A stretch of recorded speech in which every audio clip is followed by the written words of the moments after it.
reality than material relative truth.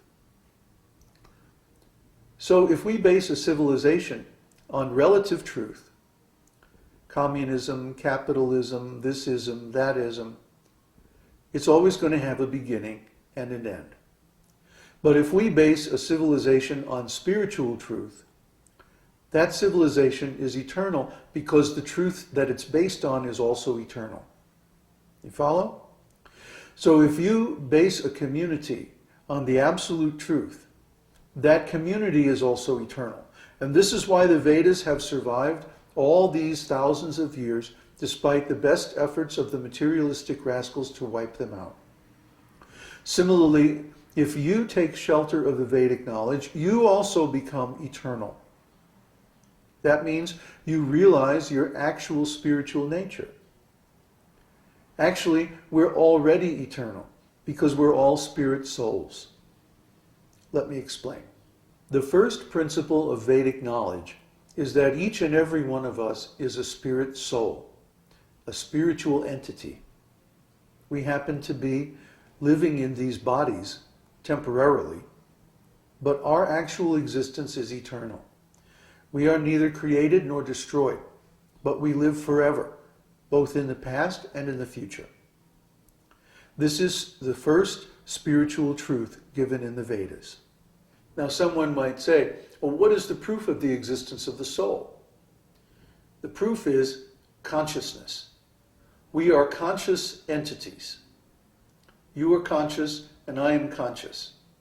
So is every other human being, animal, and even plants and insects. They're all conscious, but because consciousness is subjective, I cannot be aware of your consciousness, you cannot be aware of my consciousness. Someone might say, well, consciousness is just an epiphenomenon of the human nervous system and brain. And we can measure brain electrical activity with an EEG, but nobody can actually measure consciousness itself. Therefore, it doesn't really exist. But wait a minute. I know that I'm conscious. You know that you're conscious. So we can perceive consciousness with consciousness itself, but we can't measure it by any material instrument. I mean, come on. We have detectors now that can measure a single electron, a single photon, even a single quantum state change. But we can't measure consciousness. That means that consciousness is fundamentally different from any other material energy. So we can perceive consciousness with consciousness itself. It's just that these measurements or these observations are always going to be subjective.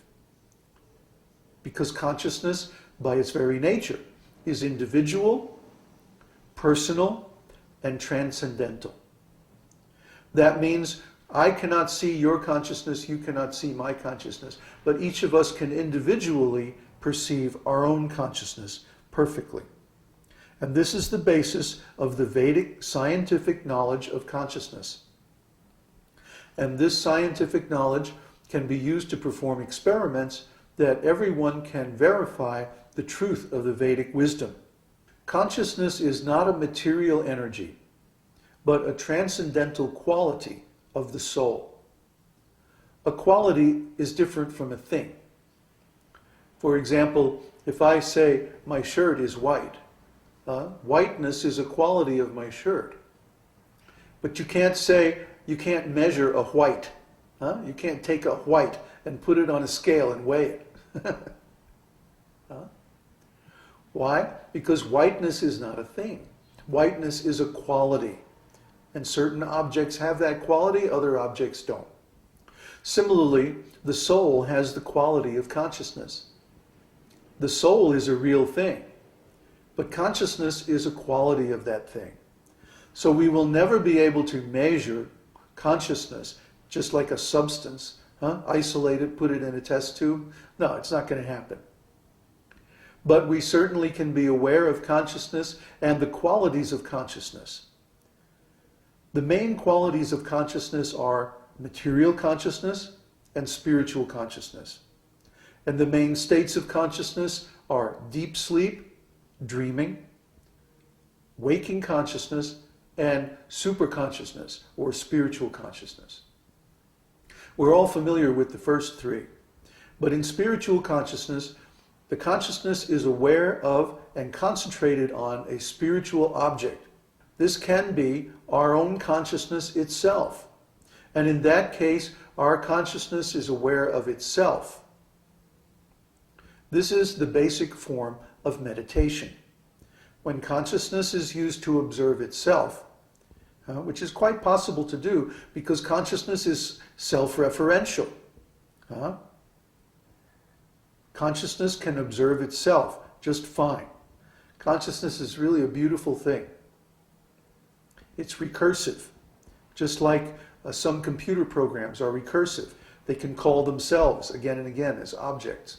Similarly, consciousness can observe itself, consciousness can manipulate itself, consciousness can even clone itself. And these are more advanced subjects. But the basic idea is that consciousness is transcendental, not material, and therefore it has different properties than material objects. The quality of consciousness is determined by its contents. Now, we usually mistake the contents of our consciousness for consciousness itself. But actually, consciousness is simply like a mirror. It reflects whatever is put in front of it. The real question is, how are we directing our consciousness? How are we using our will to point our consciousness at different objects and reflect upon them?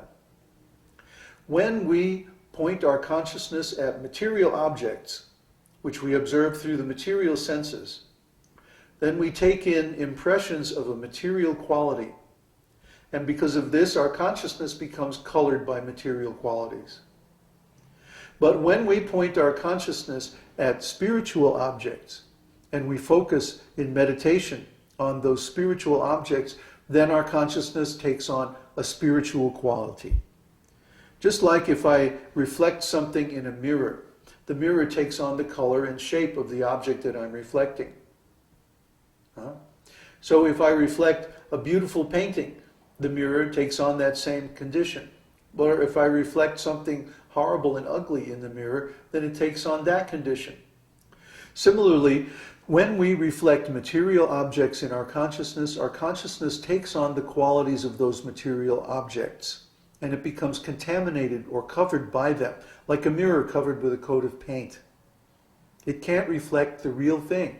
It can't reflect the actual condition of the world, and therefore we're in ignorance. When we're only aware of material objects, our consciousness is directed externally through the senses. And the senses and the material world are very far away from consciousness. They have a completely different quality than consciousness.